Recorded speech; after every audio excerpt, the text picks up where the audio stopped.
ইউক্রেনকে ন্যাটোভুক্ত করা যাবে না বলে কঠোর শর্ত দিয়েছে রাশিয়া। রাশিয়া সাফ জানিয়ে দিয়েছে ইউক্রেনকে কোনোভাবেই ন্যাটোর সদস্য করা যাবে না। এ বিষয়ে আমেরিকার কাছে স্পষ্ট বার্তা দেওয়া হয়েছে বলে জানিয়েছে দেশটির সরকারপন্থী গণমাধ্যম। রাশিয়ার এক মুখপাত্র জানান, শান্তি আলোচনা সম্ভব হলেও তাতে ইউক্রেনকে নিরপেক্ষ থাকতে হবে এবং ন্যাটোর কোনো কার্যক্রম সেখানে চালানো যাবে না।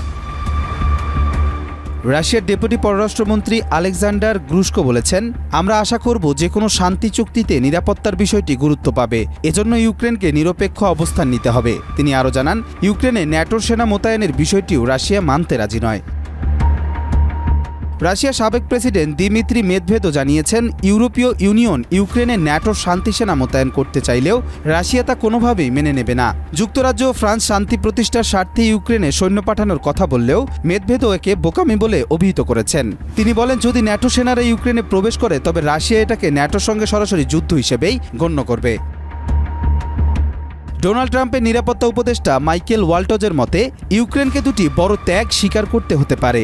রাশিয়ার দখল করা অঞ্চল ছেড়ে দিতে হবে এবং ন্যাটোতে যোগ দেওয়ার আশা ত্যাগ করতে হবে। এবিসি নিউজকে দেওয়া এক সাক্ষাৎকারে তিনি বলেন, ন্যাটোর সদস্য পদ নিয়ে ভাবনার কোনো সুযোগ নেই, কারণ এটি রাশিয়ার সঙ্গে শান্তি চুক্তির সম্ভাবনাকে নষ্ট করবে। রাশিয়ার দাবি, তারা ইতিমধ্যে দনেস্ক, লুহানস্ক, ঝাপরঝিয়া ও খেরসন অঞ্চলে নিয়ন্ত্রণ নিয়েছে এবং শান্তি চুক্তির শর্ত হিসেবে ইউক্রেনকে এসব এলাকা ছেড়ে দিতে হবে।